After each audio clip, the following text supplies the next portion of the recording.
E hoje eu vou te ajudar a entender o atual cenário não só aqui no Brasil, mas no mundo também, para você começar a investir em 2023 da melhor forma possível. E no final dessa aula a gente tem um PDF do material da aula e também uma dica extra nesse material. Você pode ir lá e baixar. E também não se esqueça de se inscrever no canal. Meu nome é Rafael Rodrigues, sou assessor de investimento e meu objetivo é te ajudar a investir melhor. Portanto, hoje você vai aprender, primeiro, a entender o cenário em 2023, tanto aqui no Brasil quanto lá fora. Segundo, quais são as oportunidades de investimentos em 2023, o que você pode fazer para proteger o seu dinheiro, para rentabilizar melhor, tá bom? E terceiro, um bônus extra que está nesse PDF que você pode baixar.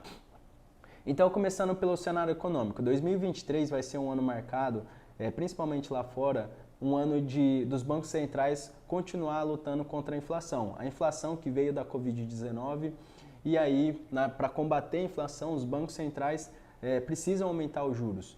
E aumentando os juros, os países começam a desacelerar a economia. Isso é normal. Então, 2023 vai ser um ano marcado contra, por exemplo, Estados Unidos lutando contra a inflação, que a inflação lá está alta. Europa também lutando contra a inflação, que a inflação lá está alta. Então, para você entender melhor o que é a inflação desvaloriza o seu poder de compra. Vou te dar um exemplo simples. Com R$100, por exemplo, há 10 anos atrás, você fazia uma compra. Esses mesmos R$100 hoje não faz a mesma compra. Então, isso que é a inflação, ela vai desvalorizando o seu poder de compra. E um mecanismo que os bancos centrais possuem para controlar a inflação é aumentar a taxa de juros. Vou dar o exemplo aqui do Brasil. No Brasil existe a taxa Selic. A taxa Selic é a taxa de juros do nosso país. Ela serve de referência tanto para os investimentos, principalmente em renda fixa, quanto os empréstimos, financiamentos e tudo mais. Então, é uma taxa de juros que rege ali o mercado. Quando ela sobe, os juros ficam altos e aí as pessoas acabam financiando menos, mas em compensação a renda fixa começa a pagar mais. E quando a taxa Selic diminui, os bancos conseguem emprestar mais, os juros é menor e a renda fixa paga menos, ou seja, a economia gira mais. Então, para você entender de forma simples, quando a inflação sobe, o que o Banco Central precisa fazer? Precisa aumentar os juros, aumentar a taxa Selic, porque aumentando ela, a atividade econômica vai reduzir. A atividade reduzindo, menos pessoas vão comprar, menos pessoas vão financiar, as empresas vão segurar mais e aí a inflação reduz. De forma simples é isso. O grande problema foi que os bancos centrais demoraram muito para subir os juros. Demorando muito para subir os juros, a inflação continuou subindo. Diferente aqui do Brasil, que o Banco Central aqui do Brasil subiu rápido a taxa Selic, então impedindo a inflação aí de continuar subindo.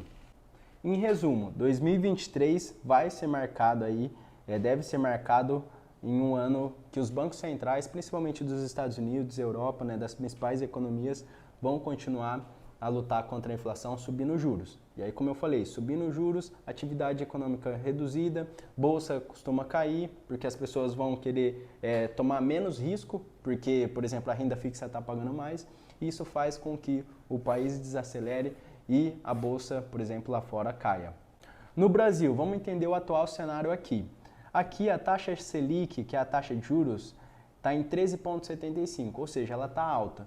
Ela subiu rápido, então conseguiu aí conter a inflação. Isso é um ponto positivo. O outro ponto de mais dúvida é a mudança de governo. Toda mudança gera incerteza.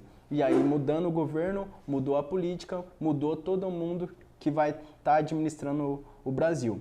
E aí gera incerteza. Qual que é a incerteza? Primeiro, dúvida em relação à equipe econômica do atual governo. Segundo, risco fiscal. O que é esse risco fiscal? Para você entender. O governo precisa controlar as contas públicas. E um ponto de cuidado em 2023 é principalmente o teto de gasto. Se o governo passar muito o teto de gasto, o que vai acontecer? Hoje a taxa Selic está em 13,75, com a inflação controlada. Se o Banco Central estoura o teto de gasto, o que vai acontecer? Vai gastar mais, a inflação vai voltar a subir e aí o Banco Central tem que de novo começar a subir os juros. Então, esse é o principal ponto para 2023, a administração das contas públicas. E isso gera a incerteza. Eu vou dar o exemplo de forma simples para você entender o teto de gasto. Vou dar o exemplo de uma família. Por exemplo, vamos supor que você e sua esposa tenham juntos uma renda de 5 mil. Esse seria o teto. E vamos supor que vocês decidem gastar mais do que o teto, gastar 7. Esses 2 a mais vocês vão ter que se endividar. É basicamente isso que acontece se passa o teto de gasto. E se passar o teto de gasto, o Brasil vai ter dificuldade nas contas públicas, tá certo? Mas agora indo para o próximo tópico. Quais que são as oportunidades para 2023? Como vocês perceberam, né, 2023 vai ser um ano aí, tende a ser, né, um ano de incertezas tanto aqui quanto lá fora. Mas toda incerteza gera oportunidade. Mas você deve estar se perguntando assim, não é melhor eu esperar acalmar aí os mercados para começar a investir? Se você esperar, às vezes você vai perder uma oportunidade. O importante aqui é você entender os riscos, aprender sobre os investimentos para aproveitar as oportunidades ou até mesmo proteger o seu dinheiro. Um termo para você já aprender é volatilidade. Volatilidade é o risco do mercado. Quanto mais volatilidade, mais oscilação vai ter o mercado, mas também mais oportunidade vai ter. Gosto de dar o exemplo, por exemplo, da bolsa de valores, né, das ações e renda fixa. A renda fixa vai ter uma oscilação menor. Então, o ganho vai ser um pouco menor. Agora, na bolsa, como tem uma oscilação maior, a oportunidade é maior, porque o investidor, para investir e tomar mais risco, ele vai também querer uma rentabilidade maior no futuro. Então, a primeira oportunidade que você pode aproveitar, até mesmo para proteger o seu dinheiro, é investir em renda fixa pós-fixada. E aí, essa pós-fixada vai ser ligada, por exemplo, à taxa Selic ou ao CDI. Para vocês entenderem de forma simples e rápida, tem até um vídeo que fala mais sobre isso. CDI e taxa Selic hoje, né, basicamente acompanham ali a mesma rentabilidade. Então, quando você escutar CDI, lembra da taxa Selic. Aí você olha lá quanto que está a taxa Selic, tá bom? Então, primeiro investimento é você investir em investimentos pós-fixados, para ser mais conservador, para acompanhar a taxa de juros. Um outro investimento também para você aproveitar são os investimentos em renda fixa atrelados à inflação. Lembra da inflação? Então, agora ela está mais controlada, mas se acontecer ali alguma coisa, por exemplo, a inflação voltar a subir, você vai ter investimentos que você vai estar se protegendo da inflação. E esses investimentos, eles têm ali o termo IPCA. Por que IPCA? O IPCA é o que mede a inflação aqui no Brasil, é o principal índice. E aí eles pagam normalmente IPCA mais uma porcentagem extra, por exemplo, IPCA mais 6. Então, se a inflação no final do ano for para 10, estou dando um exemplo aqui, for para 10, você vai receber 10 mais os 6% extra, sempre acima da inflação, tá bom? Então é um outro investimento de renda fixa que você pode fazer para se proteger do atual cenário. Uma outra oportunidade que você pode aproveitar ainda assim dentro da renda fixa são os títulos pré-fixados. O que são os títulos pré-fixados? Com uma taxa fixa. Quando você investe nele, vamos supor que você contrata hoje a 14%. E vamos supor que a Selic caia para 10,8% no futuro, você vai estar continuando recebendo 14%. Isso seria uma oportunidade com a taxa Selic alta agora. Mas também é um risco. Por que é um risco? Vamos supor que a Selic vá para 16% e você fixou seu ganho a 14%, você não vai conseguir aproveitar a taxa Selic mais alta. Então, por isso que é uma oportunidade, mas também é um risco. Você pode, por exemplo, pré-fixar uma porcentagem pequena ali dos seus investimentos. Agora, indo para o próximo investimento aqui no Brasil que você pode aproveitar, são as ações. Em momentos assim, aqui a gente está com incertezas políticas, fiscais e também taxa de juros alta. Tudo isso faz com que a bolsa caia. E a bolsa caindo, você tem oportunidades, você consegue comprar boas empresas num preço descontado. Lógico, você precisa tomar cuidado, você precisa buscar conhecimento, você precisa aprender a analisar uma ação, porque muita gente também escuta o vizinho falando que a ação é boa, vai lá e compra e aí nem analisou a empresa. Então, antes de fazer qualquer coisa, não é porque a ação está barata também que você vai lá e vai comprar. Você precisa estudar antes para ter segurança na hora de investir. Segundo a XP, segundo a análise dela, a bolsa deve ali fechar o ano em 125 mil pontos. Lógico que esse número pode ser revisado e tudo mais. E aí você deve estar se perguntando também, vou esperar o melhor momento para investir? Ninguém consegue acertar o melhor momento para começar. Não espere melhorar para começar, porque se você fazer isso, normalmente você já vai ter perdido uma boa oportunidade no meio do caminho. Como eu falei, aproveite o cenário, mas antes estude, busque conhecimento para ter segurança na hora de investir.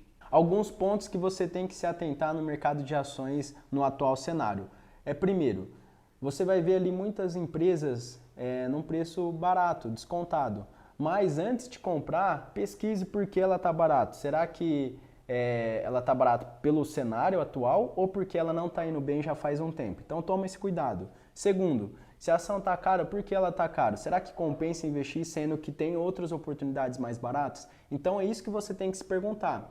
Assim, não é porque alguém indicou que você já vai sair comprando. Também tem ali sua análise, aprende a analisar, certo? Enfim, o que eu quero mostrar aqui é que você comece a ter uma análise sua também, porque normalmente o que acontece nesses cenários, quando a bolsa começa a cair muito ou subir muito, é que você vá para o efeito manada. Você vai fazer o que todo mundo está fazendo, sendo que a partir do momento que você busca conhecimento, você vai ver que às vezes você tem que fazer ao contrário. Enquanto todo mundo estiver vendendo, você vai comprar. E quando todo mundo estiver comprando, você vai estar vendendo. Entendeu? Então é assim que você precisa aprender sobre o risco ali do mercado, sobre o mercado de ações, certo? Então fica aí a dica para 2023. Se for investir em ações, estudar antes e se aprofundar. Segundo o relatório da XP, eles estão de olho ali em alguns segmentos. Primeiro, o segmento das empresas de commodities, porque commodities, não só aqui no Brasil que precisa, né, no mundo, e aí grande parte da receita dessas empresas são dolarizadas, né? Tem grande parte de exportação. Segundo, empresas de histórico de crescimento seculares. O que é isso? São empresas aí que crescem, né? Que são sólidas, enfim, consegue ser mais defensiva para o atual cenário. Terceiro, empresas de qualidade a um preço razoável, ou seja, empresas boas num preço descontado. Então são 3 segmentos aí para ficar de olho. E para você conseguir identificar que uma ação está barata ou não, você precisa aprender a analisar, tá bom? E aí nesse PDF que você vai poder baixar no final da aula, tem ali uma dica para você ficar de olho. Indo para o próximo tópico, mercado internacional. Bolsa lá fora, bolsa americana, por exemplo, está em queda, principalmente porque o Banco Central está aumentando juros. Aumentando juros, é normal que as pessoas saiam ali um pouco da bolsa e vá para a renda fixa com mais segurança. Isso faz com que a bolsa caia. Mas segundo a análise de analistas da XP, apesar da bolsa lá fora estar caindo, não está tão barata assim. Quais oportunidades você pode aproveitar agora, por exemplo? Comprar renda fixa lá fora, já em dólar. Tem um tipo de investimento que são os bonds, que é um tipo de renda fixa que você compra lá fora e você consegue ter renda fixa já dolarizada. Se vocês quiserem, deixa aqui embaixo que eu faço mais conteúdo sobre renda fixa em dólar, sobre, por exemplo, os bonds. Portanto, você enviando um pouco de dinheiro lá para fora, tendo um pouco de renda fixa, por exemplo, lá fora, você consegue se proteger do cenário do Brasil, por exemplo, consegue ter uma parte já dolarizada, porque independente do cenário, sempre é bom você ter uma diversificação aqui no Brasil e uma diversificação um pouco fora do país. Aí isso forma uma carteira de investimento bem diversificada. Terceiro tópico, o bônus. Lembra que eu falei, se ficasse até o final teria o bônus? O bônus, o que é? É você baixar esse material e lá vai ter um bônus extra para você. Vai ter o roteiro dessa aula, mas também um bônus. Esse bônus é um indicador que eu gosto de olhar para escolher ali uma ação. Então você pode ir lá, baixar e pegar esse bônus e começar a se aprofundar mais no mercado de ações. Se você gostou desse conteúdo, deixa aqui nos comentários. E se você quiser que eu me aprofundo mais nos investimentos internacionais, deixa aqui também, tá bom? E até a próxima!